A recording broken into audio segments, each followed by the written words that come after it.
Buenos días chicos y chicas, espero estén muy bien, que en este proceso de Semana Santa hayan reflexionado y hayan hecho caso pues, a las indicaciones que se han dado por parte del gobierno pues, para seguir en contacto pues, en nuestras clases presenciales. Espero sea muy pronto y pues también darle las gracias a sus papás, a las directivas que pues, nos han servido de mecanismos en esta manera virtual. Con base en eso vamos a tener el día de la clase de hoy que van a ser frente a las reglas ortográficas. Pero para irnos a hacer las reglas ortográficas tenemos que hablar primero de lo que es sintaxis y gramática, ¿listo chicos? Que pues equivalen a lo que vamos a evaluar. La sintaxis es una ciencia que estudia la estructura que tiene la palabra y la gramática es la composición que tiene dentro de esa palabra. Entonces sintaxis es el conjunto para que se forme esa palabra, ese texto, y la gramática es esa estructura que tiene esa oración para hacer una palabra, ¿listo?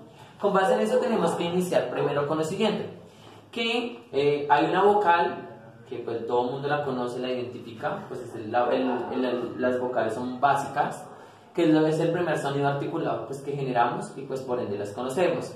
Luego las articulamos con las consonantes y con base en las consonantes pues formamos ¿qué? Lo que se llama una sílaba. Entonces con base en eso vamos a iniciar con las reglas ortográficas. Se dice que las reglas ortográficas es un conjunto que se organizan dentro de una frase, oración, párrafo y texto para darle un sentido y darle una coherencia. Donde se evidencia en el acento, en la tilde, en los signos de puntuación y en los signos de acompañamiento. ¿Por qué es importante esto?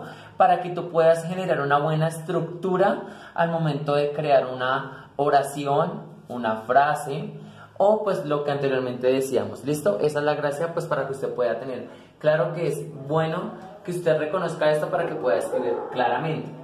Vamos a iniciar primero con el acento. Se dice que el acento es un elemento que lo que hace es buscar el sonido más claro, más evidente que se da dentro de una palabra o dentro de una sílaba. También tenemos que identificar que se le conoce también como tilde. Entonces, acento y tilde es lo mismo. ¿Listo?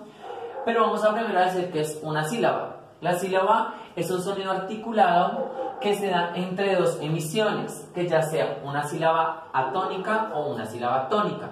¿Qué es una sílaba atónica y una sílaba atónica? Pues es lo siguiente. La sílaba atónica, atona, tiene un sonido en la parte del inicio de la palabra. Siempre va a ir en la vocal al inicio de la palabra. Ejemplo, último, tiene tilde en la U. Suplicó, tilde en la U también. Y ágilmente tiene tilde en la A. ¿Listo? Entonces la regla dice que para las sílabas atonas va en la primera vocal que tiene la palabra.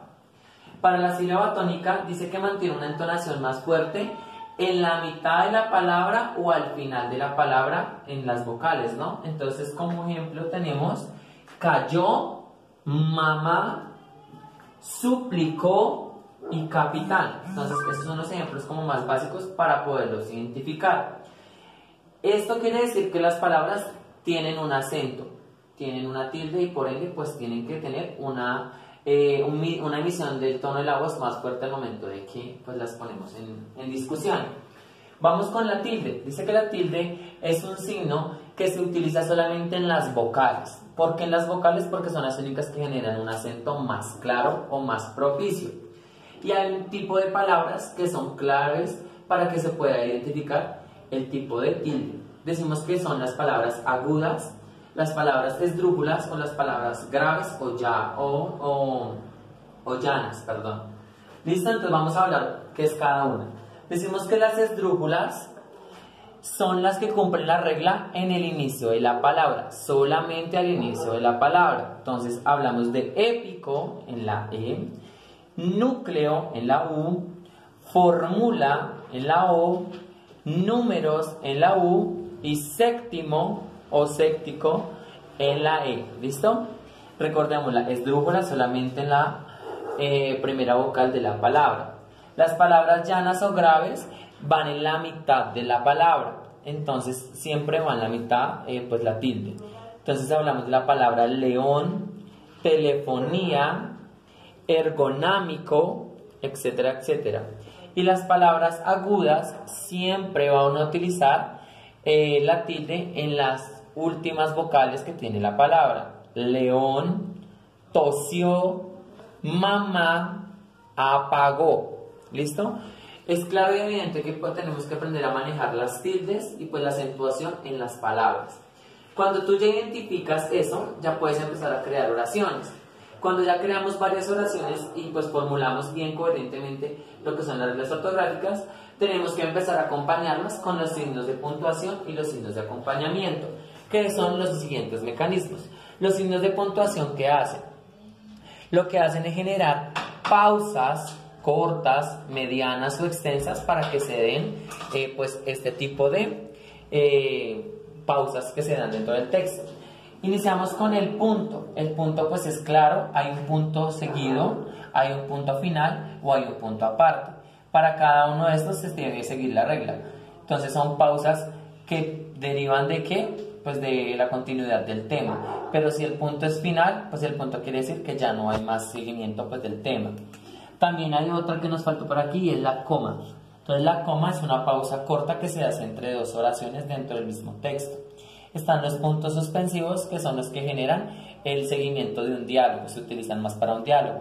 Están los dos puntos que se caracterizan ¿por qué? Para hacer una comparación. El punto y la coma es para retomar de nuevo pues la siguiente formulación de la oración.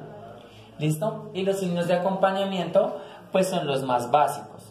El signo de interrogación que utilizamos pues para hacer preguntas como cuáles, cuántos años tiene, cuál es su nombre. El signo de exclamación cuando llegó ¡ay, me pegué! Como ¡oh, está lloviendo! Lo utilizamos para eso. El paréntesis sirve ¿para qué? Para hacer una, digámoslo, una comparación más clara frente pues a lo que se dice, ¿no? Él es más alto que Juan, entonces se puede utilizar el paréntesis. Hablamos de las comillas. Tenemos tres tipos de comillas. Están las comillas españolas, las comillas inglesas y las comillas básicas. Entonces, las comillas inglesas, las comillas españolas y las comillas simples, ¿listo? Tenemos el asterisco que también hace parte de nuestro componente, digamos, de acompañamiento, y está el guión que se utiliza más para los personajes y secuencias que se narran en ese tiempo y espacio. Con base en esto, chicos, quiero recordarles que todos los signos de puntuación, los signos de acompañamiento, el uso de la tilde y el acento hacen parte de las reglas ortográficas y dentro de la producción escrita que llegamos a realizar. Es por esto que necesito que por favor también ustedes identifiquen también este tipo de características al momento de su escritura, porque si pulimos bien la escritura podemos tener una buena coherencia dentro de nuestro proceso de formación. Con base en esto pues me despido, espero estén muy bien y espero verlos próximamente en otra clase virtual. Listo, Dios me los bendiga, juiciosos. Chao.